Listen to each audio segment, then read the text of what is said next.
Nanti di usia 10 tahun pemahaman mereka udah lebih. Karena pemahamannya udah lebih, layak dipukul untuk sholat. Selain sudah kita berjuang dari usia 7 tahun untuk membangunkan dia sholat. Ahlan wa sahlan bithalabul ilm untuk kepada para ayah dan bunda yang telah berhadir pada hari ini untuk meluangkan waktunya. Insyaallah pada hari ini kita akan bersama-sama untuk mengkaji tentang sudah benarkah cara kita mendidik anak. Itu tema yang kita kemukakan pada hari ini. Kemudian yang ulun hormati kepada guru kita Al-Ustaz Abu Mahlin hafizahullah ta'ala, serta yang ulun hormati Ketua Yayasan Al-Um Banjarmasin Bapak Saifullah Abu Rahmat hafizahullah ta'ala, serta telah hadir bersama kita di sini Ketua Bidang Pendidikan Yayasan Al-Um yakni Bapak Gunarto hafizahullah ta'ala. Untuk memulai jalannya kajian kita pada hari ini, sebelumnya ulun meminta sambutan yang akan dikemukakan oleh Ketua Bidang Pendidikan Yayasan Al-Um yakni Bapak Gunarto hafizahullah ta'ala. Kepada beliau kami persilakan. Bismillah. Assalamualaikum warahmatullahi wabarakatuh. Alhamdulillahirabbil alamin wa bihi nasta'in ala umuri dunya waddin. Amma ba'du. Segala puji bagi Allah. Salawat dan salam semoga tercurah kepada junjungan Nabi besar Muhammad sallallahu alaihi wasallam. Ustadz Abu Mahlin yang kami hormati, Kepala Sekolah SD ITQ Imam Syafi'i Banjarmasin yang kami hormati, Bapak Ibu Guru SD ITQ Imam Syafi'i Banjarmasin yang kami hormati, Bapak dan Ibu orang tua siswa SD ITQ Imam Syafi'i Banjarmasin yang kami hormati.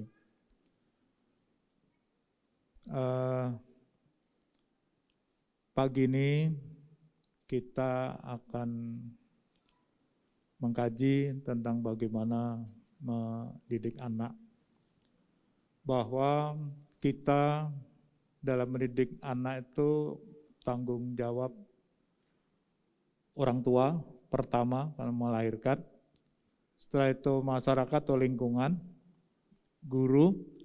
Nah ini tidak bisa dipisahkan.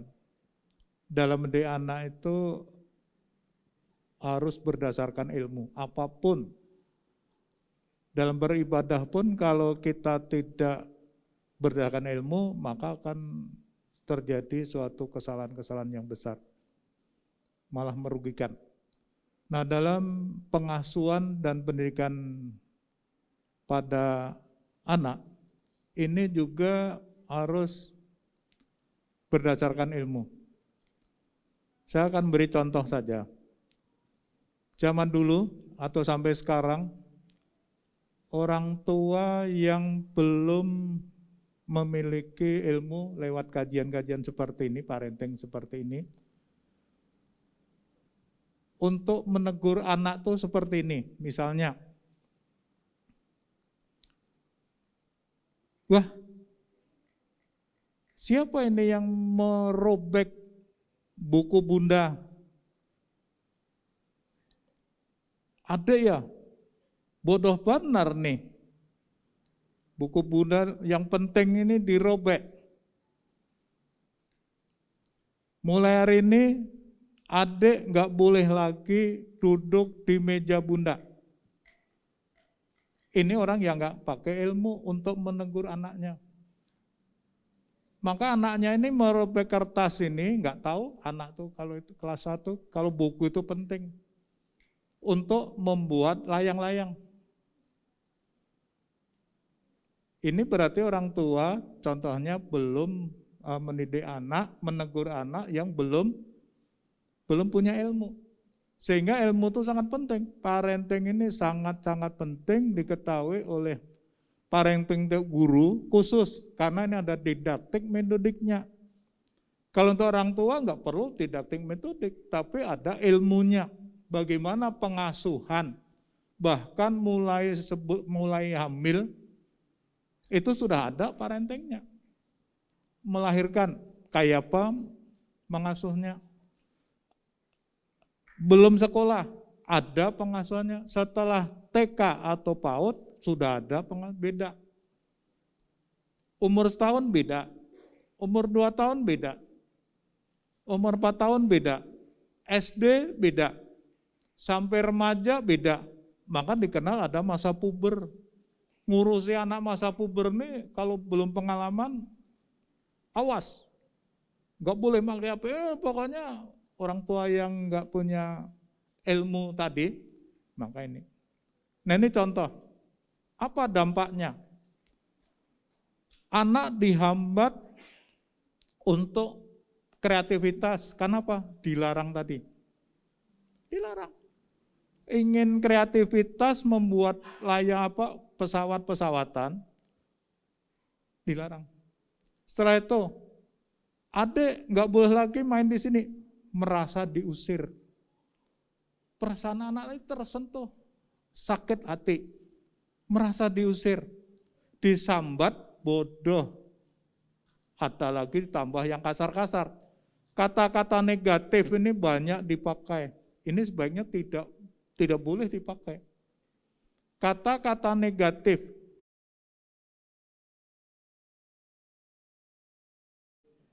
Nah ini nggak boleh ini.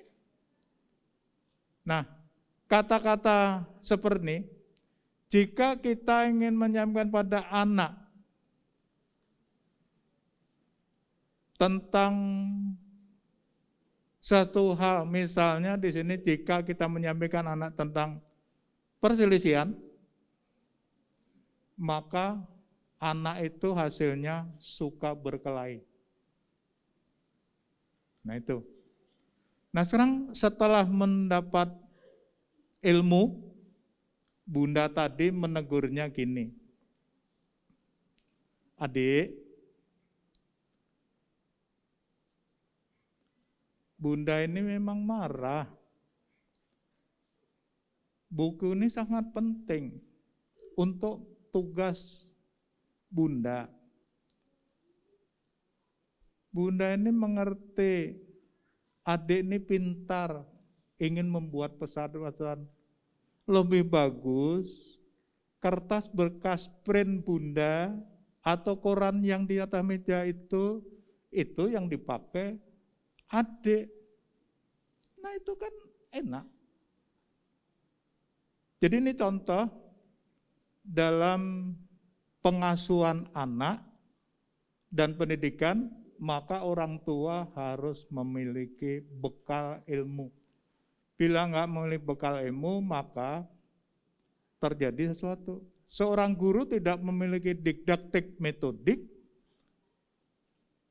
ayo maju, anak ngobrol. Karena tanya, nggak paham tulisan guru mungkin nggak jelas, dibisik. Wah itu ngalih dibaca. Gurunya melihat, ayo, jangan kayak itu. Nah itu, ditegur keras, nggak boleh. Nak, ada apa? Ada kurang jelas tulisan bunda atau tulisan ibu. Kan gitu. Nah inilah. Jadi kami mohon Bapak dan Ibu, parenting ini sangat-sangat penting karena dalam pengasuhan anak di rumah dan di sekolah itu harus ada sinergitas. Sehingga dengan sinergitas diberikan ilmu itu nanti anak kita ini akan menjadi cerdas tapi istimewa. Sesuai dengan apa yang disampaikan pesannya Luqman. Membentuk ketauhidan Luqman ini pesannya pada anak. Bayangkan orang biasa itu diabadikan dalam Quran untuk menasihati anak. Luar biasa. Kenapa tidak memakai nabi kah? Pakai apa? Itu sudah ada. Sehingga orang biasa karena dasarnya luar biasa mendidik anak, maka diabadikan Luqman. Nah ini kami sebagai bidang pendidikan, kami mohon Abi, Umi harus sering hadir kegiatan parenting ini karena betul-betul kita akan mendapat ilmu yang luar biasa untuk pengasuhan dan pendidikan anak kita supaya maju, tapi majunya itu berdasarkan ilmu. Jadi kecerdasan spiritualnya ada, kecerdasan sosialnya ada. Jangan hanya kecerdasan intelektualnya aja, jangan. Nanti akan menyebabkan, contoh kecerdasan itu yang enggak lengkap. Minyak ini banyak, kita CPO terbesar di dunia. Kenapa minyak mahal? Kenapa minyak susah?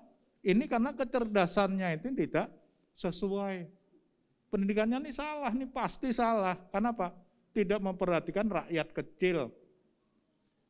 Nah ini, partai membagi supaya kelihatan dipilih, ambil bagi. Ini contoh sesaat politik saja.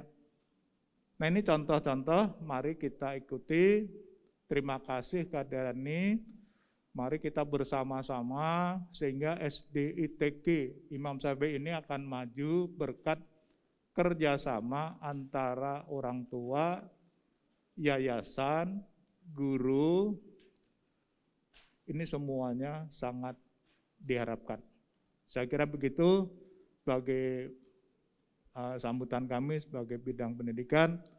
Inilah parenting ini sangat penting, ya. Di sekolah-sekolah negeri sekarang akan mengadakan parenting juga. Jadi selama ini sekolah-sekolah swasta yang gencar, ya, yang gencar. Sekarang sekolah negeri akan mulai, baru akan, ya. Setelah ada yang mulai, tapi ada yang baru akan.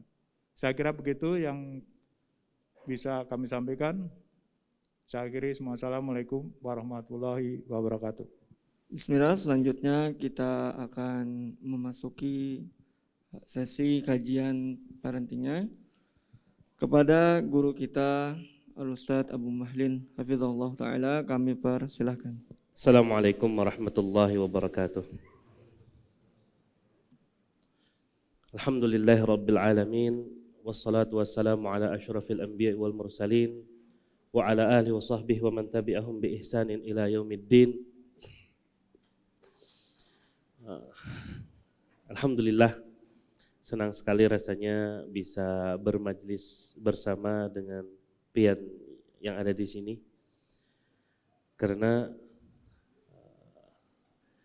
kita sama-sama pejuang ya, memperjuangkan amanah pendidikan putra-putri kita. Ulun memperjuangkan pendidikan putra-putri ulun, pian pun memperjuangkan karena kita senasib dan sepenanggungan. Jadi bahagia rasanya bertemu dengan teman-teman seperjuangan. Ulun juga ucapkan jazakumullah khairan kepada teman-teman panitia pelaksana kajian parenting pada kesempatan pagi hari ini. Jazakumullah khairan. Ulun sampaikan, ulun ucapkan, mudah-mudahan Allah Subhanahu wa taala memberkahi kegiatan kita pada kesempatan kali ini, juga kegiatan-kegiatan yang telah lalu dan yang akan datang. Insyaallah taala pada pagi hari ini sesuai dengan tema ya, sudah tepatkah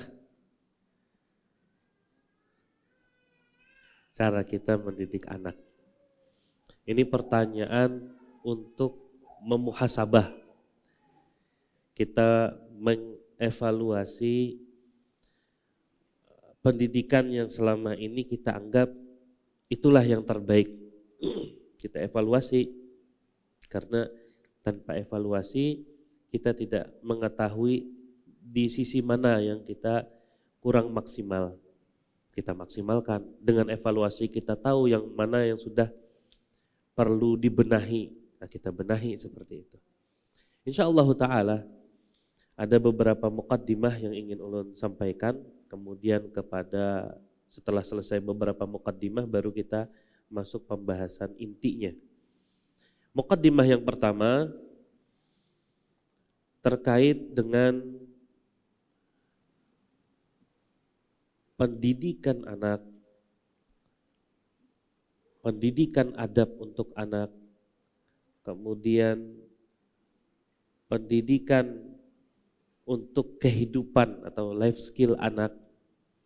Itu adalah sebuah kewajiban yang dibahasakan dalam syariat kita sebuah amanat. Jadi pendidikan anak itu dari berbagai sisinya. Pendidikan adab, adab ini adab ya, kalau kita sebutkan adab dalam dunia pendidikan, adab itu adalah segala akhlak mulia yang dianjurkan syariat. Segala akhlak mulia yang dianjurkan oleh syariat. Kalau akhlak itu ada dua, ada akhlakul karimah, ada akhlakul mazmumah, ada akhlak terpuji, ada akhlak tercela. Kalau adab itu semua yang dianjurkan oleh syariat, artinya adab itu semuanya yang baik-baik. Jadi pendidikan anak dari semua sisinya, termasuk di sana pendidikan adab dan pendidikan yang berhubungan dengan kehidupan dia di masa mendatang. Kita sadar ya, umur kita terbatas, umur abinya terbatas, umur uminya terbatas. Terus kalau kita sudah dijemput oleh Allah Subhanahu wa taala, bagaimana anak menjalani kehidupan?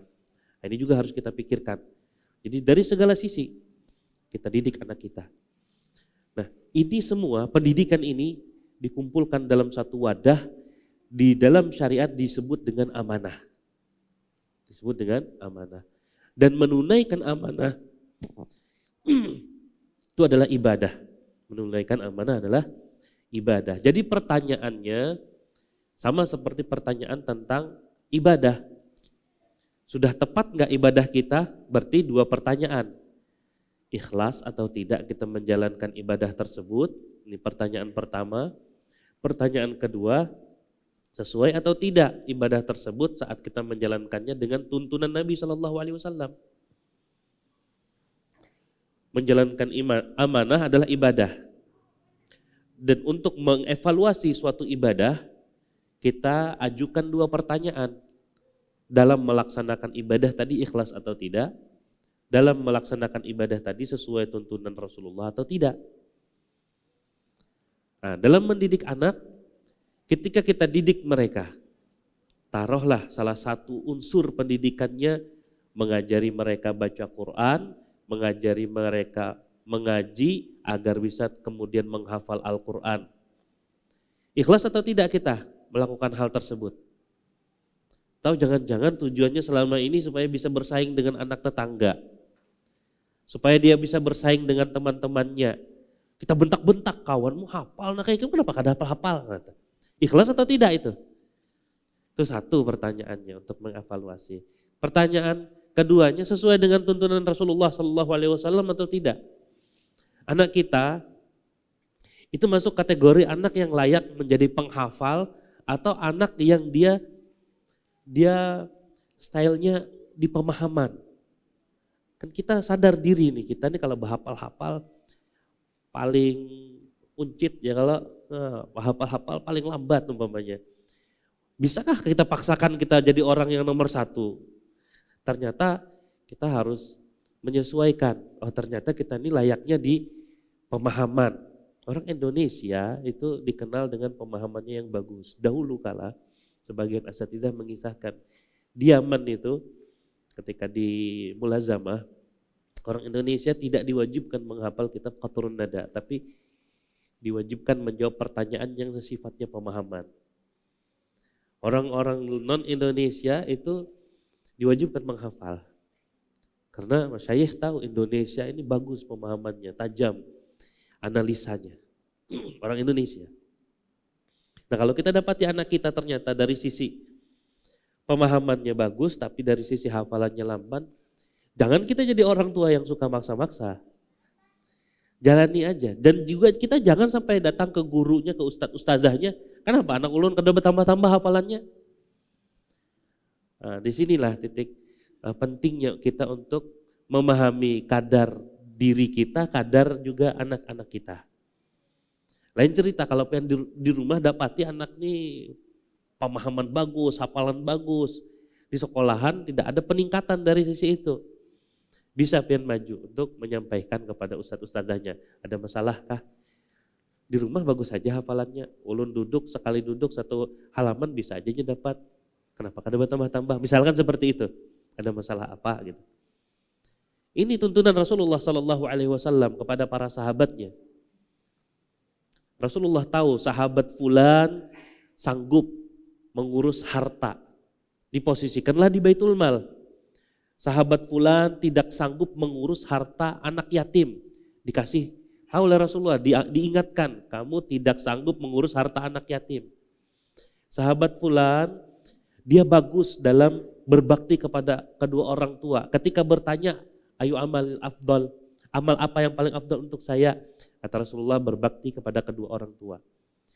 Jadi diposisikanlah, Rasulullah memposisikan sahabat-sahabatnya sesuai dengan posisinya, kita juga posisikan anak-anak kita sesuai dengan posisinya. Ini maksud dari pertanyaan ikhlas atau tidak. Kemudian pertanyaan keduanya, sesuai tuntunan Rasulullah SAW atau tidak? Seperti itu. Ini mukaddimah pertama. Mukaddimah yang kedua, yang namanya amanah tidak ada pilihan selain untuk kita tunaikan. Tidak ada pilihan. Karena menunaikan amanah ini ciri khas orang yang beriman. Kalau kita ditanya ciri khas orang yang beriman, maka jawaban kita salah satunya adalah menunaikan amanah. Ciri khasnya. Amanah ini sebagaimana yang difirmankan oleh Allah Subhanahu wa taala Al-Qur'an surah Al-Ma'arij ayat 32 disebutkan walladzina hum li amanatihim wa ahdihim ra'un. Orang-orang yang beriman itu terkait dengan amanah, terkait dengan janji-janji, mereka itu ra'un, menunaikan, memperhatikan dengan serius. Ra'un ini bentuknya fa'il ya, wazan fa'il. Artinya kalau dari sisi bahasa itu sesuatu yang melekat pada diri seseorang. Dia memperhatikan, dia menseriusi, itu melekat pada dirinya. Bukan sesekali aja perhatiannya, bukan. Tetapi benar-benar melekat. Jadi misalkan ya seorang ayah atau seorang ibu yang memperhatikan amanat pendidikan anaknya, itu dikatakan melekat kalau ketemu anak sudah langsung hadir di benaknya, ini amanah pendidikannya. Atau ketika berpisah dengan anak yang terpikirkan bagaimana pendidikan anak saya hari ini, itu salah satu tanda bahwa penunaian amanah pendidikan anak itu melekat. Pekerja yang amanah, itu kita tahu kan, pekerja yang amanah itu di rumah pun dia masih memikirkan pekerjaannya. Bagaimana bisa bagus pekerjaannya, bagaimana bisa sesuai dengan SOP pekerjaannya. Itu pekerja yang amanah. Nah, orang tua yang amanah ketika dia dekat dengan anaknya, dia pikirkan bagaimana pendidikan anak saya ini. Sudah maksimal atau belum? Jauh dengan anaknya pun masih terpikirkan. Dan ciri khas orang beriman di situ. Walladzina hum li amanatihim, untuk amanah-amanahnya, wa ahdihim, dan janji-janjinya ra'un, mereka sangat memperhatikan sekali.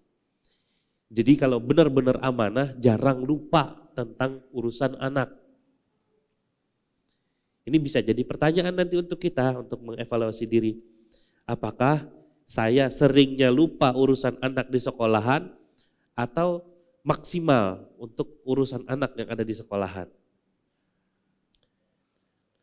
Guru memberikan catatan, tolong demikian dan demikian. Besok ternyata sudah dijawab. Alhamdulillah sudah diusahakan. Besok lagi diberi catatan lagi, tolong demikian. Besoknya lagi ada jawaban. Ini salah satu tanda ya, kita sebagai pendidik bersyukur kalau ada orang tua yang semacam ini. Rutin memberikan jawaban dari masukan-masukan yang diberikan oleh pengajar. Bukan cuma ibu ya harusnya ya, para abi juga demikian. Walaupun lelah, habis pulang kerja seharian 8 jam bekerja, Sempatkan waktu. Karena itu investasi terbesar kita ya untuk kepentingan akhirat anak-anak ini. Kita tidak tahu umur kita sampai kapan. Kita tidak tahu kapan kita bisa beramal. Bahkan kalau kita gugah sedikit perasaan kita, kalau Allah tarik nyawa kita sekarang, modal kita terbesar ya anak-anak kita. Untuk bisa menjadi ladang pahala yang terus mengalir bagi kita ketika kita berada di alam barzakh. Maka dari itu ulun ingatkan diri ulun dan yang hadir di sini agar benar-benar memperhatikan amanah ini. Dari sisi lain juga Al-Quran surah Al-Anfal ayat 27. Selain amanah itu ciri khas orang beriman menunaikan amanah, kita juga dilarang untuk mengkhianati amanah. Al-Anfal ayat 27 Allah Subhanahu wa taala berfirman, "Ya ayyuhalladzina amanu la takhunullaha war rasul wa takhunu amanatikum." Wahai orang-orang yang beriman, jangan kalian khianati Allah dan Rasul-Nya. Dan jangan kalian khianati amanah yang dibebankan kepada kalian. Kalau tadi amanah itu ciri khas orang beriman, bahasa lainnya kita dituntut untuk menunaikan amanah. Ditambah lagi dengan ayat ini, Al-Quran surah Al-Anfal ayat 27 ini, kita dituntut untuk menjauhi yang namanya khianat. Termasuk berkhianat kita kalau kita menomor sekiankan urusan-urusan pendidikan putra-putri kita di atas urusan-urusan yang lainnya. Kalau kita ingin bagi-bagi ya kewajiban itu ada yang sifatnya fardu ain, ada yang sifatnya fardu kifayah. Kemudian kewajiban-kewajiban itu ada yang wajib muwassa', ada yang wajib mudayyak. Kita jelaskan. Yang fardu ain itu lebih tinggi kedudukannya dari fardu kifayah. Karena kalau fardu kifayah ini sebagian sudah melaksanakan, ya gugurlah kewajibannya untuk yang lain. Wajib muwassa' ini dinomor sekiankan daripada wajib mudayyak. Artinya apa? Wajib muwassa' ini waktunya masih panjang. Kewajiban yang waktunya masih lebar, masih luas. Mau besok boleh, besoknya lagi boleh. Ada yang wajibnya mudayyak, terbatas hari itu saja. Besok kewajiban berikutnya, terbatas hari itu saja. Pendidikan putra-putri kita itu kalau bisa kita bahasakan wajibnya mudayyak. Karena umurnya tidak berulang. Coba, umurnya tidak berulang. Hari-hari yang dia lalui tidak akan bisa dikembalikan lagi. Dia punya masa kecil, dia punya kelas 1, kelas 2, kelas 3, sampai kelas 6 di SD umpamanya. Kelas 1 gak bisa diulang lagi dengan usia dia yang terus bertambah. Maka kewajiban di hari ini untuk pendidikan anak selesaikan hari itu. Masuk hari berikutnya kewajibannya beda lagi. Apa yang dituntut kemudian diminta oleh guru, ustadz, ustazahnya selesaikan segera. Jadi ada wajib muwassa', ada wajib mudayyak. Pekerjaan kita, kalau misalnya mungkin untuk ditunda pendidikan ini tidak bisa ditunda, ya sudah pendidikan didahulukan daripada pekerjaan. Ada satu hal yang perlu kita tekankan dalam masalah pekerjaan ya. Rezeki kita sudah dicatat dan tidak mungkin kurang, tidak mungkin lebih. Rasulullah SAW mengatakan, hadis yang sering kita dengar dan yakin pun hafal ya. Kata Allah maqadir al-khalq qabla ayyukhluqas samawati wal ardi 50 alf sanah. Allah sudah mencatat maqadir al-khalaiq, takdir-takdir hamba, termasuk di dalamnya urusan rezekinya sebelum penciptaan langit dan bumi 50.000 tahun. Ada jaminan sudah. Bahkan Imam Al-Qayyim rahimahullahu taala membuat sebuah kaidah. Madamal ajalu baqiya kana rizqu atiya, kata beliau. Selama hayat masih dikandung badan, rizki pasti datang. rezeki pasti datang. Cuman ini masalah pelaksanaan kewajiban itu hamba dikasih pilihan. Fa'alhamaha fujuraha wa taqwaha. Dikasih pilihan mau menjadi hamba yang bertakwa, menjalankan kewajiban sesuai dengan waktunya, atau mau menjadi hamba yang fujur, melakukan kemaksiatan kepada Allah Subhanahu wa taala, menunda-nunda pelaksanaan kewajiban. Akhirnya banyak kewajiban yang terbengkalai. Dan pendidikan anak itu hari demi hari harus kita lalui. Dan harus kita selesaikan kewajiban hari demi hari tersebut. Hari ini, apa saja yang sudah kita lalaikan dalam pendidikan anak kita, dicatat oleh malaikat. Nah, pekerjaan kalau masih bisa ditunda, masih ada waktu luang, ya bisa santai-santai. Dari sinilah penting bagi kita untuk meminta kepada Allah Subhanahu wa taala keberkahan umur, keberkahan waktu. Kita sama-sama hidup 24 jam sehari semalam. Ada yang Allah takdirkan sibuknya luar biasa, tapi dia juga masih bisa maksimal dalam pendidikan putra-putrinya. Ada di antara kita yang sibuknya biasa-biasa saja, tapi pendidikan putra-putri juga terbengkalai. Artinya apa? Umur kita kurang diberkahi oleh Allah Subhanahu wa taala. Maka pada mukaddimah kedua ini ulun mengajak ya para ikhwah sekalian, sama-samalah kita untuk benar-benar memaksimalkan, meminta kepada Allah Subhanahu wa taala untuk diberkahi waktu-waktu kita. Pekerjaan beres, kewajiban amanah mendidik anak juga beres. Kemudian mukaddimah yang ketiga. Ini ulun tekankan di sini adalah anak itu pemberian Allah Subhanahu wa taala ya. Pemberian dari Allah Subhanahu wa taala. Dan pemberian ini oleh Allah Subhanahu wa taala dibahasakan dalam Al-Qur'an surah Asy-Syura ayat 49. Yahabu liman yasha'u inatha wa yahabu liman yasha'u dzukur.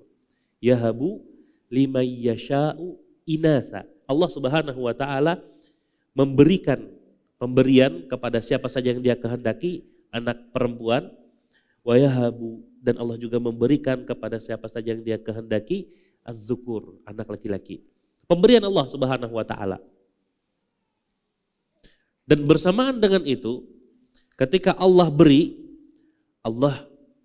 juga kewajiban. Saat kita terima putra-putri kita dengan bahagia, dengan sukacita, saat itu juga kita sedang menerima dengan bahagia dan sukacita firman Allah Subhanahu wa taala Al-Qur'an surah At-Tahrim ayat 6. Ayat yang kita hafal bersama. Allah Subhanahu wa taala berfirman, "Ya ayyuhalladzina amanu qu anfusakum wa ahlikum nara." Wahai orang-orang yang beriman, selamatkanlah diri dari kalian dan keluarga kalian dari api neraka. Jadi kita sukacita nih menyambut kehadiran putra-putri kita ya kan? Pada saat yang sama kita sedang bersukacita menyambut kewajiban dari Allah Subhanahu wa taala khususnya para ayah untuk menyelamatkan dirinya sendiri dan keluarganya dari api neraka. Di sini kita lihat ada tafsir dari Ali bin Abi Thalib radhiyallahu taala anhu dibawakan oleh Imam At-Tabari dalam tafsirnya. Kata Ali bin Abi Thalib radhiyallahu taala anhu, "Allimuhum mu'addibuhum." Bagaimana cara kita menyelamatkan diri kita dan keluarga kita dari api neraka? Dengan mengajarkan kepada keluarga kita ilmu dan mengajarkan kepada keluarga kita adab. Tadi adab definisinya jelas ya. Segala akhlak mulia yang dianjurkan oleh syariat itu adab. Ajarkan ilmu. Ilmu apa? Ilmu agama untuk kepentingan akhiratnya, ilmu dunia agar dia bisa hidup di dunia ini memenuhi kewajibannya sebagai seorang hamba Allah Subhanahu wa taala, baik itu dia berposisi sebagai seorang anak, berposisi sebagai seorang suami atau seorang istri. Ajarkan untuk kepentingan akhirat, ajarkan juga ilmu untuk kepentingan dunia. Karena orang tua dimintai pertanggungjawabannya. Diisyaratkan oleh Allah Subhanahu wa taala terkait dengan pendidikan putra-putri kita untuk urusan dunia. Kata Allah Subhanahu wa taala, "Wabtalul yatama hatta idza balagun nikah." Latihlah anak-anak yatim dalam urusan harta sampai mereka masuk usia wajar untuk menikah. Fa in anastum minhum rusyda fadfa'u ilaihim amwalahum. Jika mereka sudah dianggap pandai mengelola harta, diserahkanlah kepada mereka harta yang mereka miliki. Jadi dalam syariat Islam, anak yatim kan meninggal ayahnya nih. Ayahnya meninggalkan warisan. Nah yang mengurusnya siapa?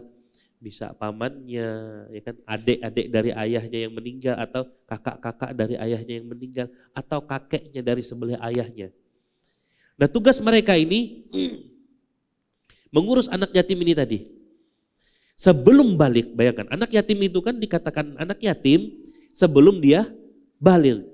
Sebelum dia balik. Oleh Allah Subhanahu wa taala dibahasakan wabtalul yatama, dengan kata perintah, latih, ajar mereka mengurus harta. Ini untuk anak yatim, bukan anak kita loh, bukan anak kita. Kalau kita Allah takdirkan membantu mengurus anak yatim, luar biasa sekali nikmatnya. Kata Rasulullah SAW, ana wakafilul yatim kahataini. Saya dan yang mengurus anak yatim itu seperti dua jari ini. Nanti di surga Allah Subhanahu wa taala, dekat kedudukannya dengan Rasulullah SAW. Ini untuk mengurus anak yatim. Di antara kewajiban pengurusnya adalah orang yang mengurus anak yatim ini untuk melatihnya mempergunakan harta. Ini anak orang loh, diwajibkan oleh Allah Subhanahu wa taala, apalagi anak kita. Diisyaratkan di sini kita mendidik putra-putri kita untuk bagus memanfaatkan harta yang kita berikan kepada mereka. Pamannya ya, ada orang tua yang mau tidak mau ngasih anaknya HP. Memanfaatkan HP dengan baik itu tanggung jawab orang tua. Kalau banyak waktunya habis untuk bermain game saja, tanggung jawab orang tua nanti di akhirat. Tanggung jawab nanti di akhirat. Waktu ditanya nanti, nikmat yang diberikan itu ditanya nanti oleh Allah Subhanahu wa taala, diaudit semua kenikmatan. La tus'alun yawma idzin an-na'im. Sungguh kalian nanti di akhirat akan dipertanyakan tentang nikmat-nikmat yang sudah diberikan oleh Allah Subhanahu wa taala kepada kalian. Kita ditanya. Jadi bukan hanya ilmu agama, tapi ternyata ilmu dunia untuk kepentingan kehidupan mereka setelah sepeninggal kita, itu juga jadi tanggung jawab kita.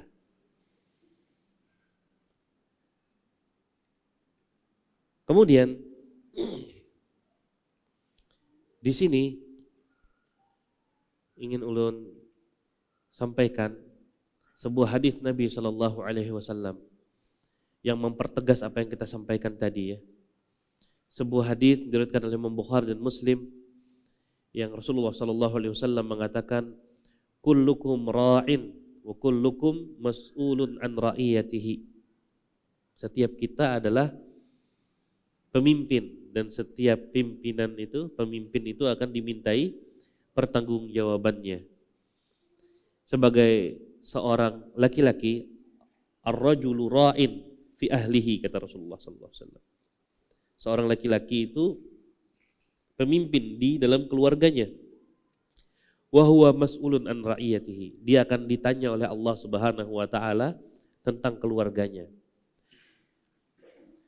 Kalau Allah kasih umur panjang kan masih panjang, bisa berangan-angan. Tapi kalau Allah kasih umur terbatas, seminggu, 2 minggu lagi dicabut nyawa kita sebagai seorang pemimpin di keluarga kita. Lantas setelah kita berada di alam barzakh, bagaimana kondisi keluarga kita? Apa persiapan yang kita persiapkan untuk mereka? Ditanya oleh Allah Subhanahu wa taala. Nikmat yang diberikan Allah begitu banyak, itu sebenarnya bukan hanya sebatas untuk dihabiskan lulu untuk meraih cita-cita duniawi, enggak. Ditanya oleh Allah Subhanahu wa taala, ini untuk persiapan kita ketika kita tinggalkan mereka ngapain dengan kenikmatan yang ada itu? Ada andil kita kan? Ada andil kita. Seberapa maksimal kita udah menasihati putra-putri kita sebagai suami, seberapa maksimal kita sudah menasihati istri kita. Kalau sepeninggal saya nanti harus demikian, minimalnya seperti itu. Harus ada wasiat yang tegas, yang kuat, yang menjadikan kita selamat dari pertanyaan Allah Subhanahu wa taala kelak. Ditanya kalau kita nanti di akhirat. Bukan main-main urusan pendidikan ini. Pendidikan anak, pendidikan istri. Karena ayatnya jelas, selamatkan diri kalian dan keluarga kalian dari api neraka. Jelas. Luar biasa, penamaan ayatnya pun Allah takdirkan at-tahrim, pengharaman. Jadi akan banyak yang kita larang. Jangan begini sepeninggal saya, jangan begini sepeninggal saya, harus begini sepeninggal saya. Wasiatkan itu sejak sekarang. Agar nanti ketika mereka melanggar kita lepas. Ketika mereka melanggar kita lepas tanggung jawab. Karena sudah kita nasihati berulang-ulang. Kita tutup celah-celah pelanggaran-pelanggaran itu. Kalau tidak, kullukum ra'in wa kullukum mas'ulun an ra'iyatihi. Setiap kalian pemimpin dan setiap kalian akan dimintai pertanggungjawabannya. Imam Ibnu Qayyim rahimahullahu taala beliau mengatakan, qala ba'du ahli ilm, berkata sebagian ahli ilmu, innallaha yas'alu al-walida an waladihi yaumal qiyamah qabla ay yas'alal walada an walidihi. Sesungguhnya Allah Subhanahu wa taala akan menanyai orang tua terhadap urusan anaknya sebelum menanyai anak bagaimana baktinya kepada kedua orang tuanya. Kama anna lil abi an ala ibnihi haqqan falil ibn ala abihi haqqun. Sebagaimana orang tua itu punya hak terhadap anaknya, maka sebenarnya anak juga punya hak terhadap orang tuanya. Dan di sini ditegaskan pertanyaannya untuk kita terlebih dahulu sebelum anak kita ditanyai tentang baktinya kepada kita. Berat urusannya di akhirat, bukan hanya dunia. Berat. Jadi fatwa Syekh Muhammad bin Shalih Al-Utsaimin itu benar-benar melekat ya, menyentuh perasaan seorang yang bertakwa dalam mendidik putra-putrinya tidak akan dikecewakan oleh Allah Subhanahu wa taala. Bertakwa dalam proses mendidik putra dan putri kita. Bertakwa artinya ikhlas dalam mendidik putra-putri kita, keluarga kita secara umum, istri dan anak-anak kita. Bertakwa juga dalam masalah tujuan pendidikannya. Tujuan pendidikannya tidak ada unsur-unsur kepentingan duniawi. Ya, unsur-unsur kepentingan duniawi semata, tidak. Kepentingan ukhrawinya lebih kita utamakan. Untuk kepentingan duniawinya kita penuhi supaya tidak bertanggung jawab berat nanti di akhirat. Jangan sampai sebagaimana kata Rasulullah SAW meninggalkan anak istri kita dalam kondisi yatakaffafunan nas, meminta-minta kepada manusia. Jangan sampai. Itu saja batasannya yang diinginkan oleh syariat kita. Ketika kita meninggalkan keluarga kita, jangan sampai mereka yatakaffafunan nas, meminta-minta. Jadi apa wasiat kita? Jadikan diri kalian sebagai orang yang anti minta-minta. Jangan sampai jadi orang yang meminta-minta nanti sepeninggalanku. Seperti itulah bahasanya. Walyahdharil ladzina Allah Subhanahu wa taala berfirman tentang jangan sampai meninggalkan keluarga itu dalam kondisi di'afan, lemah sampai kondisinya meminta. Di dalam ayat ada, di dalam hadis ada. Jadi dua kepentingan ini harus ada terus di benak kita. Harus terus ada di benak kita karena kita akan dituntut pertanggungjawabannya. Kemudian Allah Subhanahu wa taala, ini mukadimah yang terakhir yang ingin ulun angkat sebelum kita masuk ke pembahasan utamanya. Masih banyak waktu kan? Masih. Di dalam Al-Qur'an sesuai urutannya ya.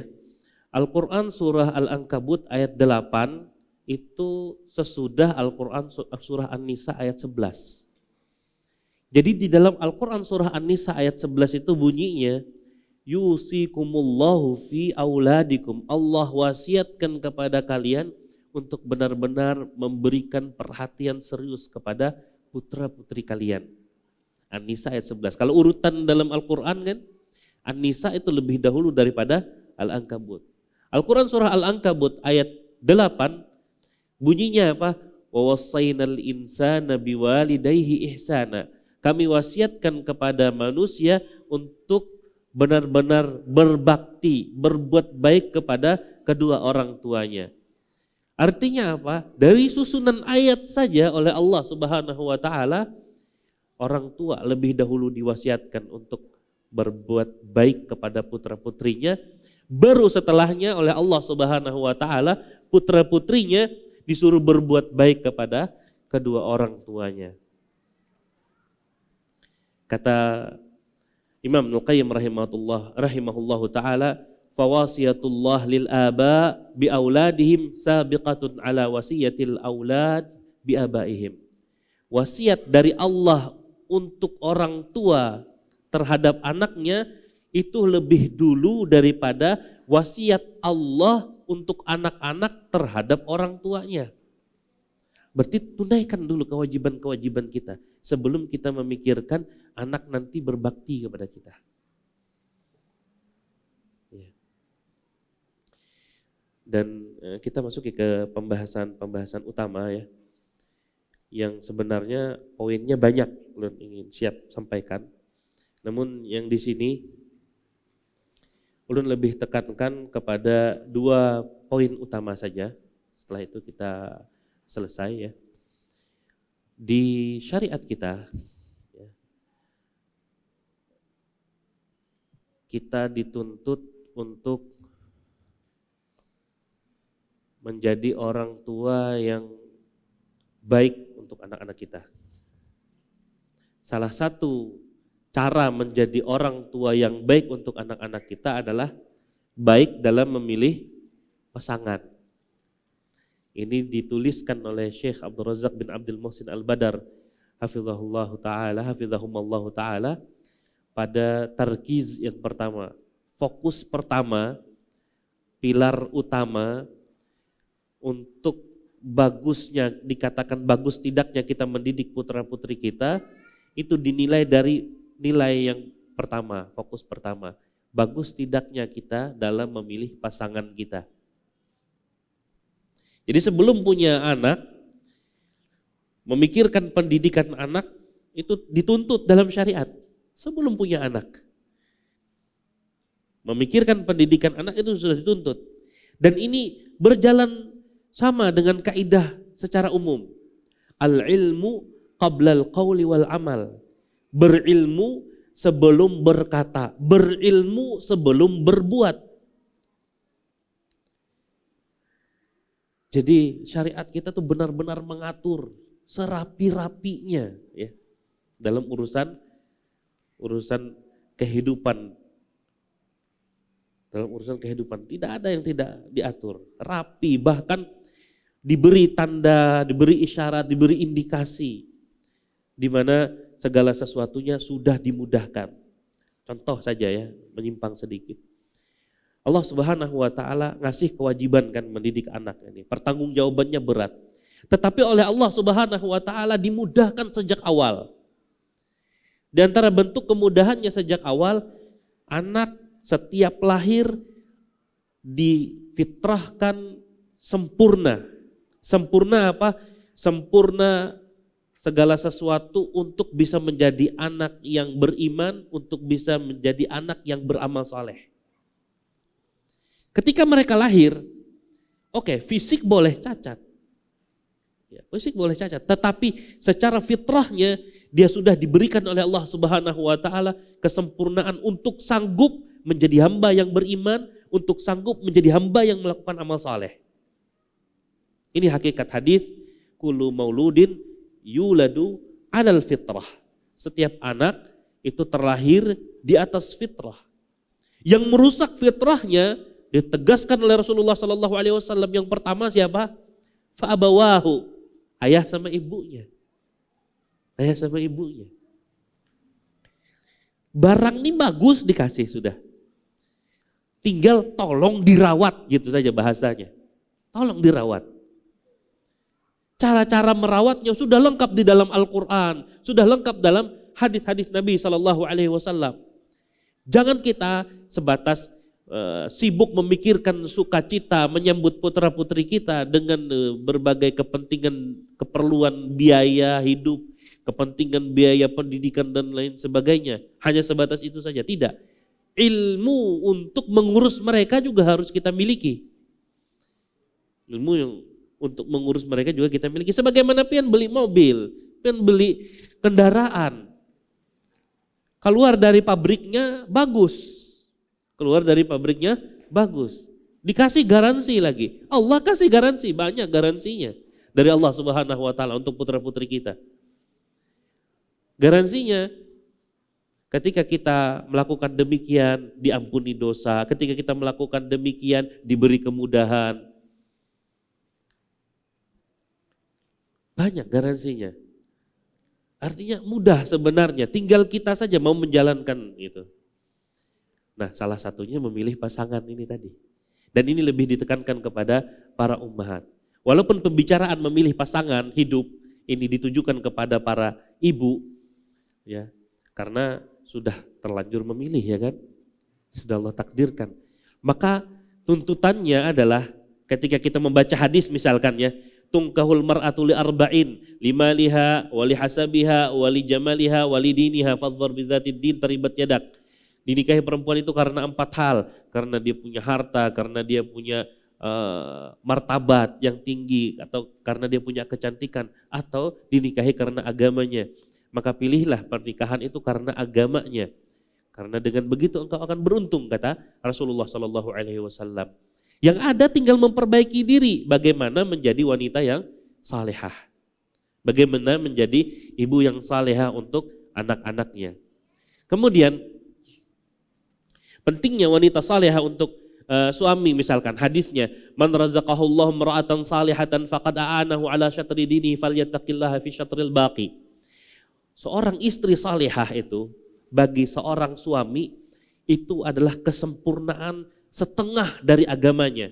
Maka hendaklah dia bertakwa kepada Allah pada setengahnya lagi. Kalau ada unsur keluarga bagi seorang laki-laki ini, ada istri dan anak-anak. Ini unsur keluarganya. Istri salehah sudah aman, sudah kita. Tinggal anak ini, bagaimana menjadikan anak-anak kita putra-putri yang saleh dan salehah. Tinggal setengahnya lagi kita bertakwa kepada Allah agar mereka bisa menjadi putra-putri yang salehah. Yang dituntut oleh Allah Subhanahu wa taala dari kita bukan hasil akhir, tapi yang dituntut apa? Prosesnya. Dituntut oleh prosesnya. Karena kalau dituntut hasil akhirnya, maka para nabi akan dituntut oleh Allah Subhanahu wa taala. Kita tahu ya, sebagian nabi Allah takdirkan istrinya tidak taat kepadanya, sebagian nabi Allah takdirkan anak putra-putrinya tidak taat kepadanya. Tapi secara proses, mereka adalah orang yang paling berhasil menjalankan prosesnya. Jadi kita sebagai para orang tua wajib menjalani proses tersebut agar kita selamat. Dan salah satunya yang lu sebutkan tadi di awal, pastikan sepeninggal kita semua nasihat penting sudah kita berikan kepada anak istri kita. Pastikan itu. Jangan sampai nyawa kita dicabut, ada hal-hal yang mereka langgar gara-gara kita tidak mengingatkan gitu. Jangan sampai. Ya. Kadang sebagian ikhwan itu, sebagian teman-teman ustadz ya, karena di saking sibuknya nggak sempat untuk duduk bermajelis ya. Banyak asatidz rata-rata beliau mengkhususkan waktu untuk mengasih taklim di lingkungan keluarganya, khusus, taklim khusus untuk keluarga. Namun ada sebagian yang memang karena sibuk sekali, akhirnya dia wajibkan apa? Dia cari web situs kajian ustadz, tolong dengarkan ini. Semua wasiat saya ada di sini. Mau cari jalan pintas. Tidak masalah ya kan, tidak masalah. Tapi ya jalan pintas itu namanya. Harus dalam memberikan ilmu nggak bisa seperti itu ya. Harus sedikit demi sedikit. Ini tuntunan Rasulullah nggak seperti itu caranya. Ya. Anggaplah seperti kita kepada anak kita, ini Al-Quran tolong jalankan isinya kan. Enggak gitu. Satu persatu, sedikit demi sedikit. Kalau tadi jalan pintas. Jadi sebagai seorang suami ya, mendapatkan istri saleh itu sebuah kebahagiaan. Dikatakan oleh Rasulullah sallallahu alaihi wasallam, min sa'adati ibni Adam al-mar'atu salihah. Ini hadis diriwayatkan oleh Imam Ahmad dalam musnadnya, menyatakan sahih Imam Al-Albani rahimahullahu taala. Di antara kebahagiaan anak keturunan Adam ketika dia memiliki istri yang salihah. Sisi pentingnya lo yakin semua tahu ya. Seorang ibu yang salihah, dia berinteraksi penuh seharian bersama putra-putri kita. Minimalnya akan memberikan dampak, mereka akan ingat, ibu saya adalah seorang yang salihah. Malu saya kalau sekiranya saya tidak bisa mendekati apa yang dilakukan oleh ibu-ibu saya. Malu saya kalau saya melakukan demikian dan demikian. Ibu saya adalah seorang yang salihah. Minimalnya seperti itu. Kemudian yang terakhir yang ingin ulun angkat adalah fokus yang terakhir dari seorang ayah. Sebagai seorang ayah, kita dituntut untuk menjadi teladan yang baik bagi putra-putri kita. Memberikan teladan yang baik. Karena apa? Dikatakan ya, kata Syekh Abdul Razak bin Abdul Muhsin Al-Badar hafizahumullah ta'ala, ketika seorang ayah memberikan arahan, memberikan nasihat, kalau ayah tersebut tidak memberikan contoh dalam arahan dan nasihat tadi, maka besar kemungkinan anak tidak mengikutinya. Besar kemungkinan. Lawang orang sudah memberikan contoh saja lalu memberikan arahan, ada kemungkinan tidak diikuti, ya kan? Ada kemungkinan tidak diikuti, apalagi yang tidak memberikan contoh sama sekali. Maka dari itu kata beliau, li'annan nufusa majbulatun ala adamil intifa bi kalami man la ya'malu bi ilmihi la wala yantafi'u bihi. Jiwa manusia secara umum, kata beliau, tidak mau mengambil perkataan dari orang yang tidak mengamalkan perkataan yang dia sampaikan. Kita saja ya dulu, kalau ada guru menasihati demikian, gurunya aja kada menggawi. Dan kita dapati putra-putri kita demikian. Abah nih menyuruh mengaji, main HP tarusnya. Itu tabiat dasar manusia. Tabiat dasar manusia seperti itu. Maka dari itu kita perhatikannya lagi, ada nukilan-nukilan bagus dari beliau ya, Syekh Abdul Razak. Beliau mengatakan perkataan sebagian salaf ya, ulama terdahulu. Kata beliau, idza aradta ay yuqbala minkal amru wan nahyu fa idza amarta bi syai'in fakun awwalal fa'ilina lahu al mu'tamirina bihi idza nahaita an syai'in fakun awwalal muntahina anhu. Apabila engkau ingin perintah dan laranganmu itu dituruti oleh orang, maka jadilah orang yang paling pertama menjalankan semua perintah yang kamu perintahkan, dan orang yang paling pertama meninggalkan semua larangan yang kamu larang. Sejak dulu sudah seperti ini tabiat manusia. Jadi tertuntut bagi kita para ayah, kalau kita ingin anak kita menjadi penghafal Al-Quran, tunjukkan di hadapan mereka, minimal kayak itulah. Tunjukkan di hadapan mereka, kita ini berusaha menghafal Al-Quran walaupun gak hafal-hafal, walaupun sekedar pertanyaan kepian. Riak kada ya kayak itu. Nak nih lah abah hafal nah ya. Enggak termasuk riak. Ya. Seorang ayah ketika di hadapan anaknya sedang sholat sunnah, kebetulan sholat sunnahnya di rumah, lalu anaknya melihat ayahnya sholat sunnah, lalu dia perbagus sholat sunnahnya. Ini bukan riak. Para sahabat demikian mencontohkan. Bahkan sebagian mereka bersengaja, tolong ambilkan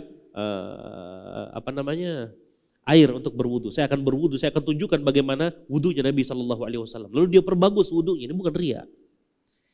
Rasulullah SAW mencontohkan salat dengan naik mimbar supaya dilihat orang. Dengan salat terbaik beliau. Ini bukan riya. Seorang ayah, seorang ibu ketika meminta anaknya untuk menghafal Quran, dia ambil Quran, dia juga baca Quran. Ini bukan riya. Sebagaimana bukan riya kalau kita berada di masjid lebih semangat baca Qurannya daripada di rumah. Itu bukan riya. Karena di rumah besar kemungkinan akan ada godaan yang banyak. Di masjid sedikit godaannya. Ini bukan riya. Yang jelas selagi kita melakukannya tujuannya mencari keridhaan Allah Subhanahu wa taala. Kita mencontohkan kepada anak agar anak menjalankan apa yang kita inginkan dan semuanya benar-benar mencari ridha Allah Subhanahu wa taala. Ini bukan riya. Menghafal Quran, mengaji, mengulang-ulang pelajaran. Kita ingin anak kita bangun pagi, kita bangun lebih pagi. Kita ingin anak-anak kita disiplin, kita tunjukkan disiplin sebagai seorang ayah. Wallahu ta'ala a'la wa a'lam. Menurut saya ini yang bisa saya sampaikan pada kesempatan pagi hari ini. Bismillah, ulun ingin melanjutkan agenda kita pada hari ini. Insyaallah kita akan ada kuis, yaitu 2 pertanyaan yang akan diajukan oleh guru kita Ustadz Abu Mahlin hafizahullah ta'ala kepada para ayah, dan 2 pertanyaan juga kepada para bunda yang ada di belakang. Fadhol Ustaz. Pertanyaan untuk para ayah. Bagaimana sebutkan 2 pertanyaan untuk mengevaluasi pendidikan yang kita berikan kepada putra-putri kita selama ini. Gimana nih? Banyak angkat tangan tuh. Pian 1, beliau 1 gitu aja dah. Bagi 2 ya kalau. Kayak apa boleh lah. Boleh. Bismillah. Assalamualaikum warahmatullahi wabarakatuh. Yang pertama, sudah tepatkah ibadah kita? Kemudian yang kedua, sudah sesuaikah dengan tuntunan Rasulullah SAW? Yang pertama tadi diulangi. Sudah tepatkah ibadah kita? Yang kedua? Yang kedua, sudah sesuaikah dengan tuntunan Rasulullah SAW? Pian?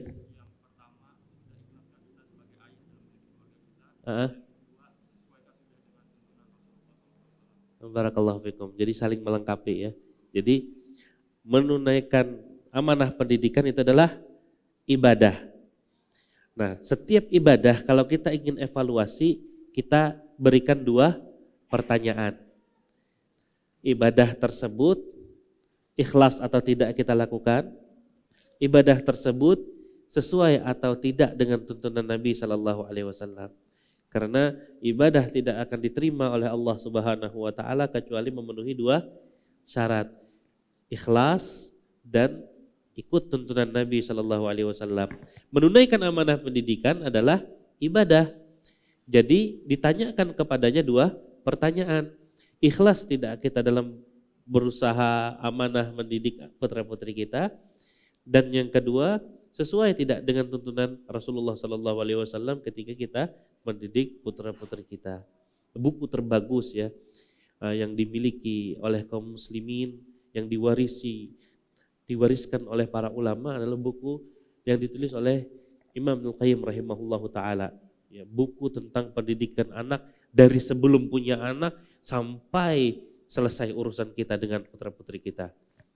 Buku tersebut sudah diterjemahkan ya. Cari saja buku karya tulis Imam Ibnul Qayyim rahimahullahu taala. Kalau secara buku yang bahasa Arabnya banyak PDF-nya ya. Kalau terjemahan bisa pian beli. Jadi buku untuk untuk pendidikan anak yang itu tulisan Ibnul Qayyim rahimahullahu taala, dan ini diwasiatkan oleh Syekh Abdul Razak untuk dibaca oleh para orang tua dari kulit ke kulitnya lagi, dari koper depan sampai koper belakang, diulang-ulang itu.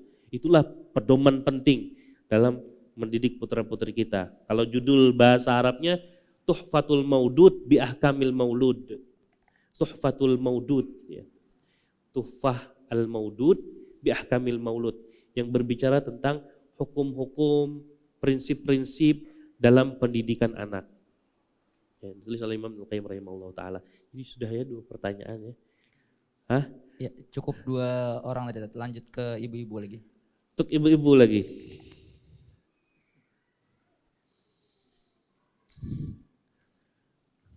Sebutkan 4 alasan yang disebutkan oleh Nabi Shallallahu Alaihi Wasallam. Alasan-alasan ini ketika seorang laki-laki hendak menikahi perempuan, seorang wanita, apa alasannya? 4. Ini pertanyaan pertama.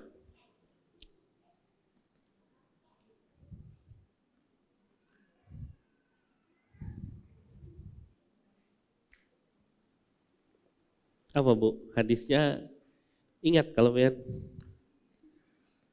Kenapa alasan apa laki-laki itu menikahi seorang wanita? Naam, silahkan. Kecantikannya, 1, hartanya, kedua, keturunan, dan ketiga, agamanya. agamanya. Nah, barakallahu fiik, jazakillah khairan. Ya, tungkahul mar'atu li 4. Wanita itu dinikahi karena 4 alasan. Ya, di antara 4 itu hanya 1 yang ditekankan oleh Rasulullah Shallallahu Alaihi Wasallam. Di akhir hadis kata beliau, fazfar bizatid din taribat yadak. Pilihlah karena agamanya yang bagus. Kalau yang ada ini sudah terlanjur kita nikahi, ya nggak ada pilihan lain selain untuk membantu istri kita menjadi lebih salehah lagi. Bantu istri kita untuk jadi salehah lagi. Jangan coba-coba mikir ke arah-arah lain ya, jangan coba-coba. Yang ada nih salehahkan dulu ya, yang ada nih salehahkan dulu, bantu dia untuk menjadi wanita salehah. Kalau dia sudah salehah, beres urusannya, jangan khawatir urusan-urusan lain. Nah, barakallahu fiik. Pertanyaan kedua,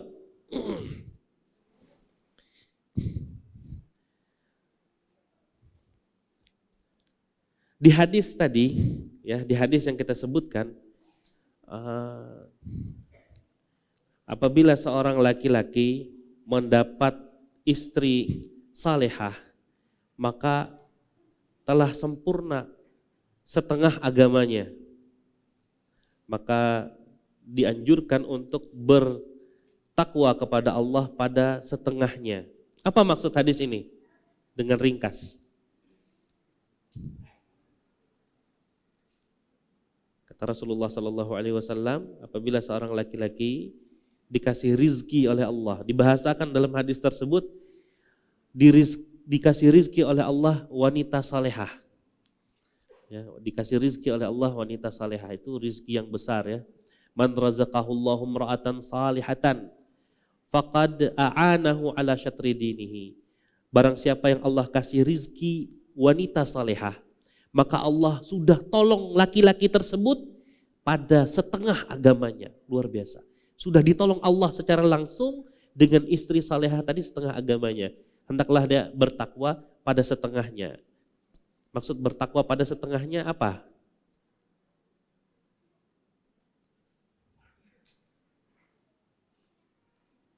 Ada yang masih ingat enggak? Sulit. Lumayan. Silahkan. Ibu-ibu.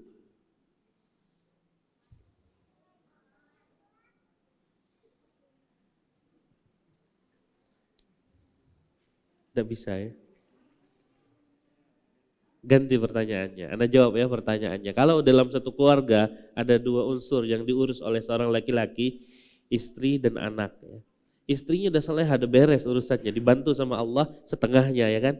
Tinggal anak-anaknya lagi bagaimana jadi anak-anak yang saleh dan salehah. Falyattaqillaha fi nisfil baqi, maka hendaklah dia bertakwa kepada Allah pada setengahnya lagi. Ini sudut pandang kalau dalam satu keluarga itu ada 3 unsur, ada suami, ada istri, ada anak. Nah, seorang suami kalau dapat istri salehah dan dibantu setengah oleh Allah Subhanahu wa taala urusan agamanya. Setengahnya lagi di mana? Di putra-putrinya. Pertanyaan untuk ibu-ibu.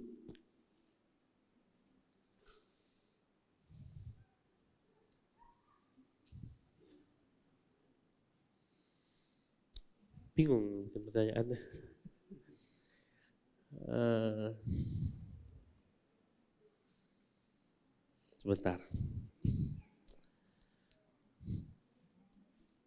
Yang mudah apa yang sulit ya?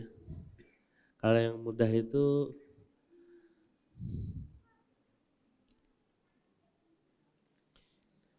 Allah Subhanahu wa taala memberikan banyak kemudahan ya dalam mengurus putra-putri kita, dalam mendidik putra-putri kita. Sebutkan satu saja kemudahan yang Allah berikan kepada kita dalam urusan pendidikan putra-putri kita ini. Salah satu kemudahan yang Allah sudah berikan kepada kita. Untuk bisa kita syukuri ya. Kita tahu kemudahan-kemudahan yang banyak untuk kita syukuri. Silahkan sebutkan satu contoh kemudahannya.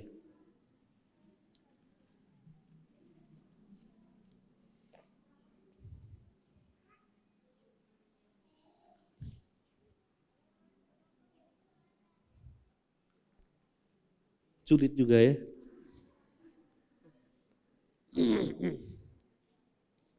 Di antara bentuk kemudahannya apa? Fitrahnya. Ya. Anak dilahirkan dalam keadaan sempurna fitrahnya.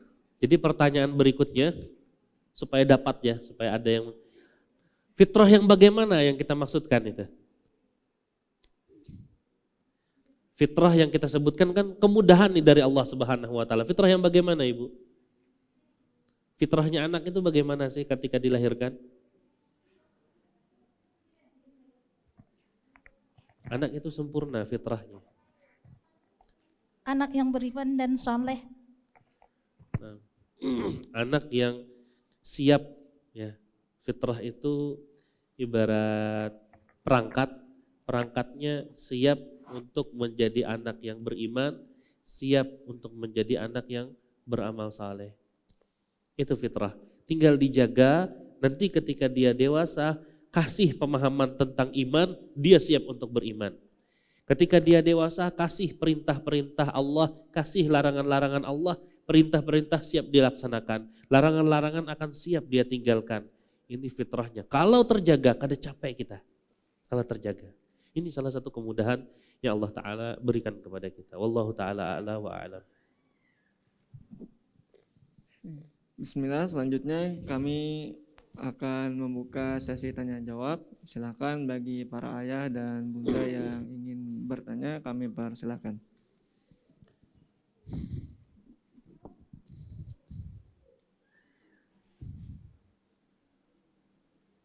Enggak ada, alhamdulillah. Oh, ada. Berapa pertanyaan nih? Bismillah, Assalamualaikum warahmatullahi wabarakatuh. Waalaikumsalam warahmatullahi wabarakatuh. Pertanyaannya, ketika kita mendidik anak dalam kesehariannya, bagaimana cara kita sebagai orang tua, apakah untuk dihormati atau ditakuti sama anak? Bagaimana caranya supaya dihormati? Kita melihat anak tuh harus takut sama orang tua atau lebih menghormati orang tua. Bagaimana cara tips-tipsnya? Jazakumullah khairan atas pertanyaannya. Jadi pertanyaannya ini fokus kepada kita jadi orang tua yang dihormati atau jadi orang tua yang ditakuti. Artinya orang tua itu menakut-nakuti, akhirnya dia ditakuti oleh anaknya. Jadi orang tua yang berbuat baik kepada anaknya, menyayangi anaknya, dan menunjukkan wibawa di hadapan anaknya, jadilah dia orang tua yang dihormati. Mana yang kita pilih? Semuanya. Jadilah orang tua yang ditakuti oleh anak-anaknya, jadilah orang tua yang dihormati oleh anak-anak kita. Namun yang terjadi apa? Kebanyakan kita hanya jadi ayah yang ditakuti karena kalau mukul paling sakit. Atau jadi ibu yang ditakuti kalau nyubit berbekas. Bukan menjadi orang tua yang dihormati oleh anak-anaknya karena berwibawa. Berwibawa bagaimana? Itu jadi teladan. Jadi teladan. Ibu menjadi ibu yang salehah, jadi teladan buat putra-putrinya. Ayah menjadi ayah yang saleh, jadi teladan buat putra-putrinya. Zaman dahulu, ya, seorang ayah itu ketika menyerahkan anaknya kepada muaddib, ya, dulu muaddib namanya, orang-orang yang dia tugasnya mengurus anak-anak, bukan muallim, muaddib, mengajarkan adab. Jadi terbiasa mereka mengatakan begini, jadikan anakku takut kepadaku. Kalau dia melanggar, bahasakan begini, nanti saya laporkan kamu ke bapakmu. Itu suatu kebiasaan. Tarik lagi ke masa Rasulullah Sallallahu Alaihi Wasallam. Di antara sunnah Rasulullah Sallallahu Alaihi Wasallam adalah menggantungkan cambuk di dinding, biar dilihat oleh anggota keluarga. Kapan cambuk itu dipakai? Dalam salah satu hadis apa? Masalah sholat. Apabila anak sudah usia 10 tahun, wadribuhum 'alaiha li asyri sinin. Pukul anak itu kalau dia enggak mau sholat. Kalau dia sudah berusia di 10 tahun. Setelah kita berjuang dari usia 7 tahun, kita peringatkan sholat 5 kali sehari. Subuh kita bangunkan, sholat nak. Enggak sholat dia. Oke, zuhur lagi kita ingatkan, sholat nak. Enggak sholat dia. Di hari pertamanya, di usia 7 tahunnya. Dari usia 7 tahun, masuk usia 8 tahun. Sholat nak, sholat subuh, enggak sholat. Sholat nak, sholat zuhur, sholat alhamdulillah. Sholat nak, asar, enggak sholat lagi. Maghrib sholat nak, masuk isya lagi sholat nak. Cuman berhasil di zuhur. 8 tahun setengah berhasil zuhur sama asar.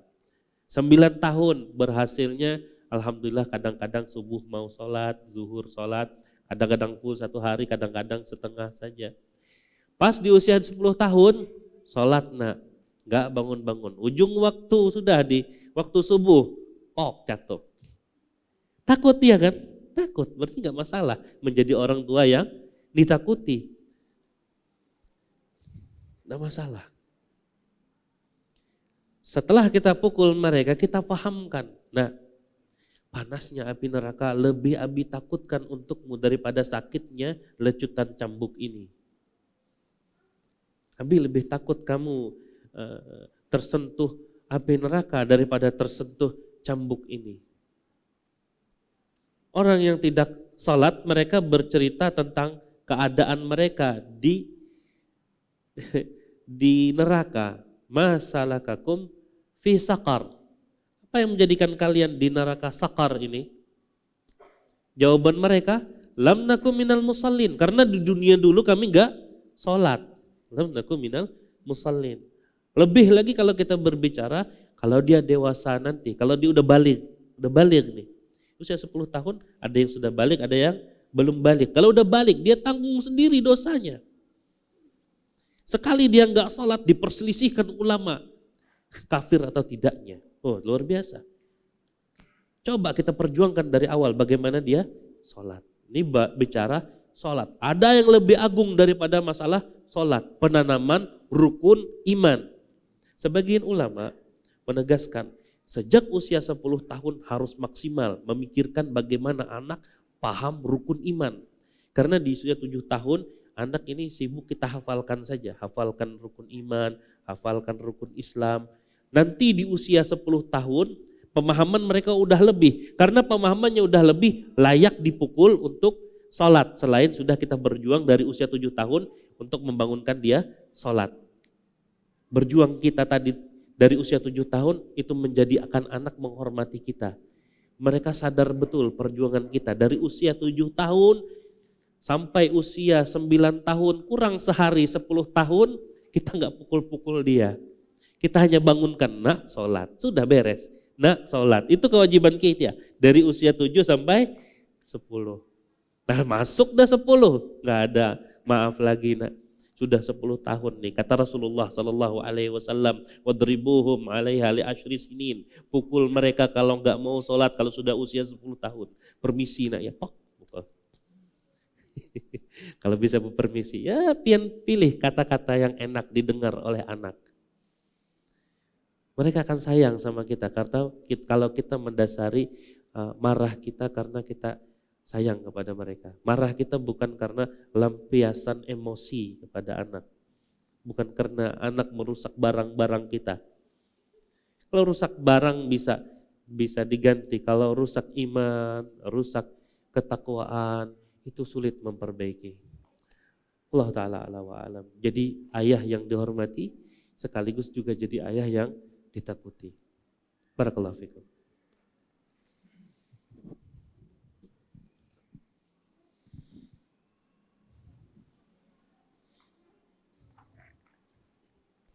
Barakallahu fiik Ustaz. Fikum barakallahu. Afwan, dalam interaksi sehari-hari biasanya anak itu kan ada hal-hal yang ditegur gitu.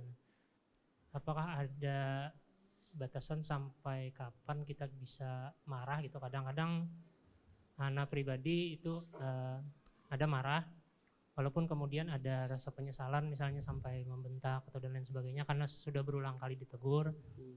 Nah kemudian kalau itu sudah terjadi, apa yang harus kita lakukan untuk memperbaikinya gitu? Kadang-kadang mungkin anak itu bukan segan tapi malah jadi takut gitu. Memang mengerjakan, cuma kemudian hari terulang kembali.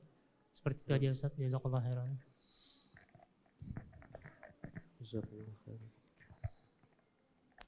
Batasan marah, ini fokus pertanyaannya. Kita lihat ya bagaimana Rasulullah Sallallahu Alaihi Wasallam bersama dengan cucu-cucu beliau, bersama dengan putra-putri sahabat yang ada di sekitar beliau. Rasulullah Sallallahu Alaihi Wasallam adalah orang yang paling penyayang.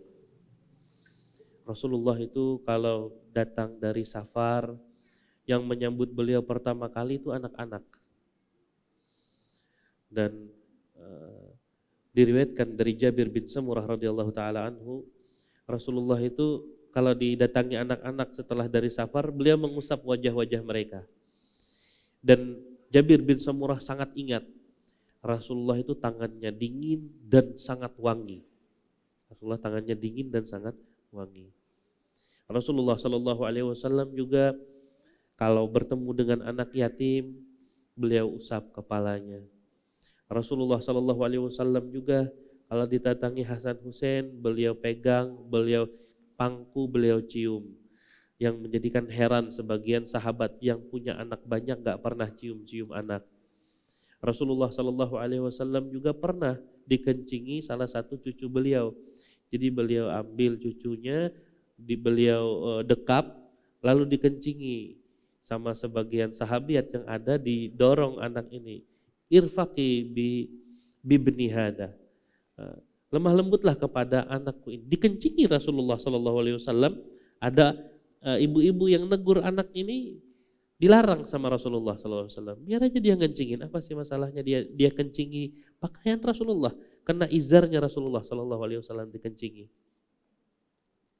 Rasulullah Shallallahu Alaihi Wasallam bersama Anas bin Malik radhiyallahu taala anhu. Anas bin Malik diserahkan oleh ibunya di usia 10 tahun. Kata ibunya ini, Anas bin Malik, wahai Rasulullah Shallallahu Alaihi Wasallam, biar dia berkhidmah kepadamu. Akhirnya Anas bin Malik berkhidmah selama 10 tahun bersama Nabi Shallallahu Alaihi Wasallam, dari usia 10 tahun hingga usia sekitar 20 tahun berkhidmah kepada Nabi. Apa kata Anas bin Malik? Rasulullah Shallallahu Alaihi Wasallam tidak pernah sekalipun membentakku, kata Anas bin Malik. Padahal banyak perintah-perintah Nabi Shallallahu Alaihi Wasallam kepada Anas bin Malik. Bahkan sebagiannya adalah sifatnya rahasia. Jadi suatu ketika Anas bin Malik datang ke rumah, ditanyai sama ibunya, ada apa Anas ke rumah? Ada sesuatu ibu, dan sesuatu ini adalah rahasia dari Nabi Shallallahu Alaihi Wasallam. Kalau begitu lakukan saja, gak perlu kasih tahu. Kemudian suatu ketika juga Anas bin Malik diperintahkan oleh Rasulullah suatu hal, tapi saat perjalanan beliau melewati anak-anak sedang bermain. Singgah Anas bin Malik ini. Lalu oleh Rasulullah SAW didatangi. Bukan untuk ini kamu disuruh tadi wahai Anas. Sudah itu saja perkataan Nabi. Selesai, beliau berpaling. Anas pun berpaling kembali melakukan tugasnya. Hampir tidak pernah Rasulullah SAW itu ditemukan memukul. Ya. Hampir tidak pernah.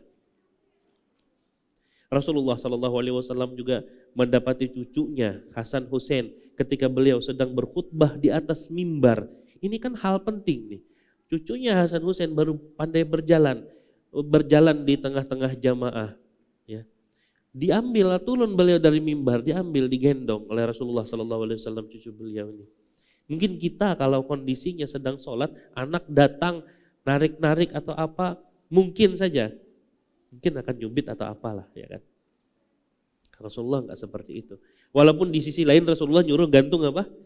Gantung cambuk. Tapi enggak ada satu riwayat dari Rasulullah SAW yang sampai saat ini ulun belum menemukan beliau mempraktikkan pukulan itu kepada sahabat, kepada anak-anak sahabat, tak pernah.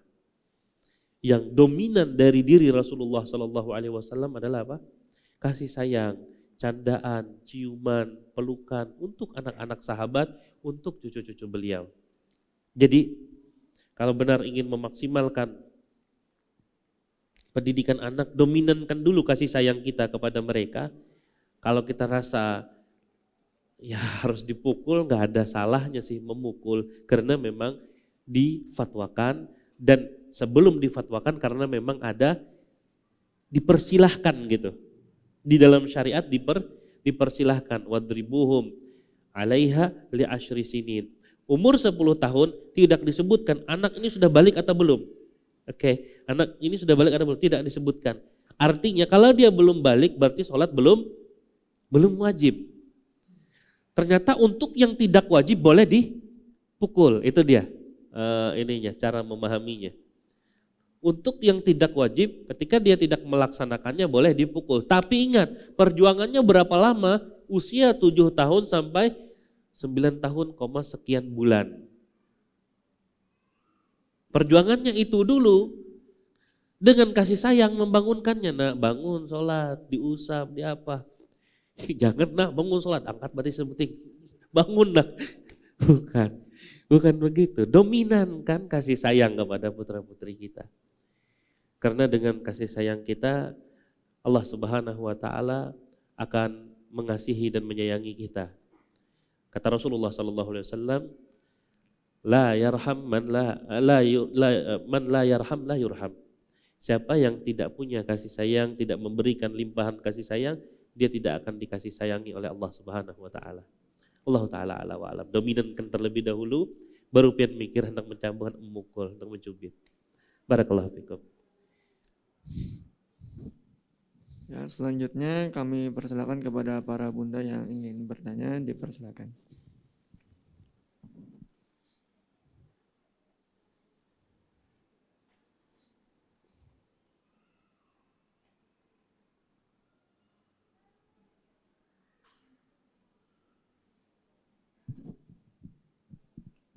Bagaimana para bunda, apakah ada yang ingin ditanyakan? Tafadhol.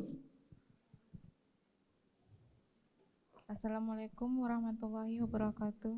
Afwan Ustadz, ulun mau bertanya, bagaimana mengatur porsi perhatian kita kepada anak? Apakah sama rata atau tidak? Mengatur porsi perhatian anak. Barakallahu fikum. Jazakumullahu khair Ustadz. Assalamualaikum warahmatullahi wabarakatuh. Fokus pertanyaannya adalah bagaimana bersikap adil dalam perhatian kepada putra-putri kita. Ada dua hal yang harus kita bedakan ya. Perasaan dan tindakan. Perasaan dan tindakan. Tindakan ini tidak ada pilihan selain untuk adil. Sama rata. Bahkan kalau mungkin ya, senyuman pun sama, intonasi perkataan pun sama. Ini yang sifatnya tindakan. Tapi kalau untuk adil dalam perasaan ini tidak mungkin. Adil dalam perasaan ini tidak mungkin. Sebagaimana Allah Subhanahu wa taala tegaskan kepada Nabi SAW bahwa beliau tidak akan mungkin bisa adil dalam perasaan terhadap istri-istri beliau. Kita sebagai orang tua pun sangat sulit adil dalam perasaan kepada rasa cinta kepada anak-anak kita. Anak yang semakin taat kepada Allah, rasa cinta kita tentu lebih Anak yang kurang taat sama kita, suka membangkang, suka melawan, tentu rasa kasih sayangnya dengan anak yang taat, penurut, inggih bah, pun bah, segala macamnya dia turuti, tentu beda kasih sayangnya. Ini tidak mungkin kita adil, berat. Untuk perasaan hati tidak mungkin bisa adil. Tapi untuk tindakan, usahakan adil semuanya. Harus adil dalam urusan tindakan. Porsi perhatian, ya, porsi perhatian. Si A dikasih porsi, pamannya kita pakai hitungan jam nih, sejam diperhatikan belajarnya. Si B pemahamannya bagus, hafalannya bagus, cukup dia setengah jam. Ini adil namanya. Kalau ini tadi sejam karena kebutuhan dia. Si A nih lamaknya luar biasa, si B kurus. Kalau kita adil dalam artian harus sama, berarti ukuran baju si A nih triple X, si B ini kan mungkin kita belikan itu cukup aja S ya kan ukuran bajunya. Jadi adil dalam tindakan, tidak ada pilihan lain selain untuk kita usahakan adil dalam tindakan, cuman letakkan sesuatu pada tempatnya. Jadi itu adilnya seperti itu maksudnya. Ya, perhatian sesuai dengan kebutuhan. Ada putra-putri kita yang sehat, ada putra-putri kita yang Allah takdirkan dia sakit. Tentu fulus untuk pengobatan yang sakit lebih banyak ke arah situ keluarnya daripada putra-putri kita yang sehat walafiat. Kalau kita harus adil karena fulus keluar buat dia sehari sebulan 1 juta, ke sini juga harus 1 juta, enggak, bukan itu maksudnya. Seperti itu. Wallahu taala ala wa alam. Barakallahu fikum.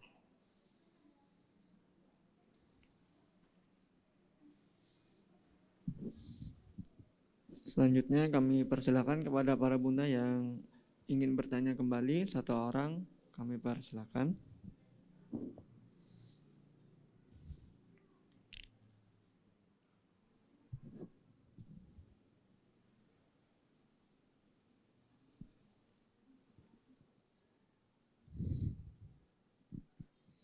Sudah kayaknya. Oh ya, silakan. Barakallahu fikum. Assalamualaikum warahmatullahi wabarakatuh. Ustaz, Waalaikumsalam warahmatullahi wabarakatuh. kita ini hidup, kami ini zaman yang nggak bisa berhindar dari HP ini Ustaz. Adakah tip yang bisa berikan pada kami bisa memanajemen HP ini terhadap anak ini? Terlebih kan waktu zaman online itu tidak bisa dihindari. Kedua, saya pernah mendengar ada yang sampai kepada ulun itu bahwa Rasulullah tidak pernah bertanya kenapa atau mengapa kepada anak gitu Ustaz. Kira-kira periwayatan itu sahih atau tidak, atau kemudian apa yang bisa kita ambil dari hal tersebut gitu. Jazakallahu khair. Barakallahu fikum. Pertanyaan pertamanya fokus kepada bagaimana kita menyikapi urusan HP ini pada anak-anak kita ya. Insyaallah ya, kalau kita batasi, ya membatasinya harus dengan sebaik-baiknya. Karena ada teman ya, sampai saat ini dia memang sengaja nggak beli HP yang smartphone semacam kita ini. Dia sampai sekarang dia pasti pakai HP yang zaman dulu ya, hanya bisa nelpon sama SMS. Istiqomah beliau luar biasa. Ada orang yang bisa seperti itu. Kalau kita lihat juga di kampung yang tidak ada sinyal sama sekali, hidup saja mereka ya, sehat, masya Allah ya kan, ceria. Ya kan. Kita di kota kayaknya separuh hidup kita sudah di situ, ya kan? Tidak bisa lepas. Ketinggalan dompet sekarang lebih ringan urusannya daripada ketinggalan HP. Bingung kalau ketinggalan HP, dompet ketinggalan biasa aja karena sudah diwakili oleh HP. Luar biasa ya, berat memang urusan ini. Cuman tidak ada pilihan ya, tidak ada pilihan dari kita sebagai orang tua. Kalau dia menyia-nyiakan waktunya untuk urusan yang semacam ini, kita harus tegas, Jangan sampai anak kita termasuk anak-anak yang sama dengan anak-anak yang tidak diperhatikan oleh orang tuanya. Orang tuanya begini, bila kada diunjuk HP, menahaur gawian. Padahal banyak cara lain. Ajak dia ikut dengan pekerjaan kita. Ajak ikut dengan pekerjaan kita, sibukkan dia dengan hal kecil yang bisa dia sibuk dengannya. Atau hal-hal yang lain. Ulun yakin Allah akan berikan jalan keluarnya. Yang terpenting, ketika kita membatasi anak dari yang namanya HP ini, tujuan kita hanya mencari keridhaan Allah Subhanahu wa taala agar anak kita bisa menjadi anak yang menghargai waktunya. Atau pian batasi HP tersebut untuk dia hanya sebatas apa? Mendengar lantunan Al-Qur'an, mendengar ceramah, mendengar pelajaran-pelajaran yang dia senangi. Dia suka matematika, alhamdulillah downloadkan pelajaran matematika di HP tersebut, biar didengar pelajaran itu. Selebihnya putus hubungannya dengan internet. Karena Syekh Abdul Razak bin Abdul Muhsin Al-Badar hafizahullah ta'ala ketika dia berbicara tentang kita harus memilih teman baik untuk anak-anak kita, ada teman pada masa saat ini kata beliau yang lebih berbahaya daripada sekedar teman-teman yang nakal, yaitu channel-channel televisi dan situs-situs internet kata beliau. Kalau kita gagal memilihkan channel televisi untuk putra-putri kita, berarti kita gagal memilihkan teman baik untuknya. Kalau kita gagal untuk memilihkan situs-situs internet yang baik buat putra-putri kita, artinya kita gagal memilihkan teman-teman baik buat putri kita. HP jadi teman dia, televisi teman dia di rumah. Nah sekarang teman dia ini untuk channel-channel yang baik saja atau tidak? Anak membuka situs-situs yang tidak layak untuk dibuka, artinya sama dengan kita membiarkan anak kita bermain dengan orang-orang dewasa yang bicaranya nggak karuan. Anak kita buka HP, main game, habiskan waktunya sia-sia, sama saja kita dengan membiarkan anak kita di luar rumah bermain nggak karuan. Sama saja, nggak ada bedanya. Dia akan candu bermain di luar sama dengan candu bermain HP. Kita kan mau cari teman baiknya, oke. Jadikan HP itu teman baik buat dia. Isi dengan hal-hal yang bermanfaat. Boleh main HP ini HP-nya, tapi isinya ini. Gak bisa connect internet dan lain sebagainya. Dah beres, selesai.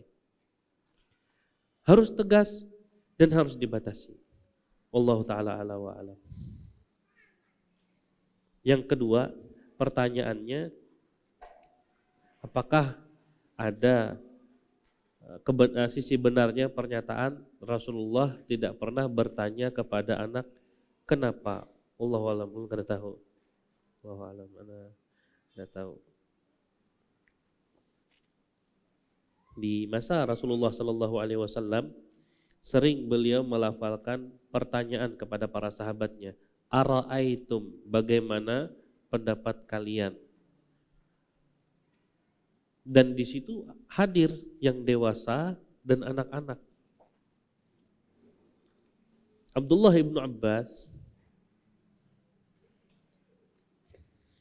ketika wafat Rasulullah sallallahu alaihi wasallam, sebagian ulama mengatakan usianya sekitar 13 tahun. Sekitar 13 tahun.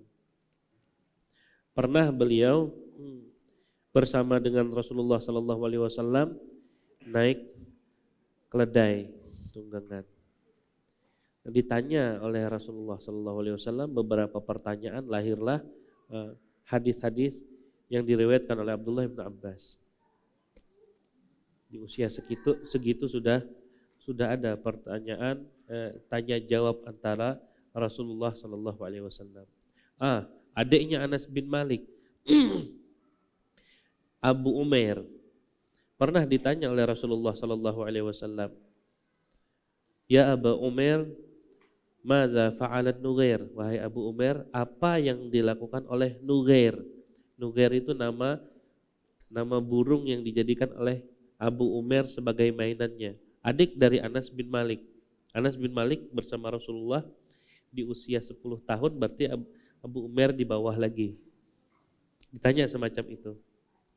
Ada riwayat juga Rasulullah mengajarkan doa kunut witir, Allahumma hdini fiman hadait, dan seterusnya itu untuk cucu beliau Hasan di usia 7 tahun. Wallahu a'lam, belum ada tahu. Adakah kesimpulan dari para ulama yang mengatakan Rasulullah tidak pernah bertanya kenapa kepada anak-anak. Kalau pertanyaan itu lalu kalau sekiranya itu benar, lalu apa ya yang bisa diambil pelajaran darinya? Apakah dari situ bisa disimpulkan kita tidak boleh bertanya kenapa kepada anak kita? Enggak.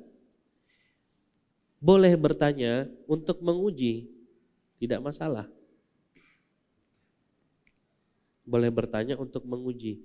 Karena di antara pertanyaan Rasulullah kepada para sahabat dan di saat itu dihadiri oleh Abdullah bin Umar dan dia orang paling muda usianya waktu itu, Rasulullah bertanya kepada para sahabatnya, sebutkan satu pohon yang itu dipermisalkan dengannya seorang muslim. Nah, ketika pertanyaan ini ditanyakan kepada para sahabat, Abdullah bin Umar punya jawaban. Pohon tersebut adalah pohon kurma. Tentunya beliau ketika menyimpan jawaban itu, dia tahu kenapa pohon kurma layak untuk dipermisalkan gitu. Jadi pertanyaannya melampaui kata kenapa. Paham enggak? Melampaui kata kenapa. Karena di pertanyaannya sebutkan pohon yang dengan pohon tersebut dipermisalkan seorang muslim. Tentunya itu melampaui kenapa pohon itu dipermisalkan gitu. Ketika dia sudah punya jawaban itu adalah kurma, artinya apa? Anak kecil ditanya kenapa, bagaimana, dan semua jenis pertanyaan itu sah-sah saja.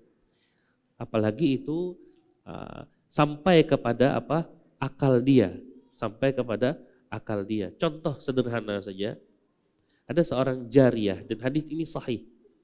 Khusus kita Ahlus Sunnah wal Jamaah mengatakan hadis ini sahih. Rasulullah pernah bertanya kepada seorang anak perempuan, budak perempuan, jariyah, dibahasakan jariyah kan karena dia anak perempuan. Aina Allah, di mana Allah? Satu, menanyakan di mana Allah, yang Allah itu hal yang gaib. Anak kecil tidak pernah lihat Allah. Tidak pernah lihat Allah. Ditanya dia di mana Allah. Kan melampaui batasan bagaimana Allah, kenapa Allah, ditanya sedemikian rupa di mana, lalu dia jawab fis sama. Dijawab fis sama. Artinya apa sajalah pertanyaannya, yang terpenting anak ini sudah kita didik bagus dari sisi rukun iman, kita didik bagus dari sisi rukun Islam. Yang kita perlu tekankan tadi, di usia 7 sampai 9 itu hafalkan saja, fahamkan saja kosakata yang sebanyak-banyaknya kepada anak. Nanti di usia 10 tahun baru kasih pemahaman-pemahaman sederhana. Jadi untuk menguji pertanyaannya dengan kenapa, bagaimana, dan lain sebagainya, tinggal kita lihat level pemahaman anak-anak kita. Wallahu ta'ala ala wa alam. Syukran Ustaz atas ilmu yang telah disampaikan pada hari ini. Kami ucapkan barakallahu fiik wa jazakallahu khair pada guru kita Ustaz Abu Mahlin hafizahullah taala yang telah menyampaikan ilmunya kepada kita semuanya. Selanjutnya ulun ucapkan jazakumullahu khairan kepada para ayah dan bunda yang telah berhadir pada hari ini. Semoga ilmu yang kita dapat pada hari ini dapat bermanfaat untuk kita semuanya dan bisa kita amalkan dalam kehidupan kita sehari-hari dalam mendidik anak-anak kita.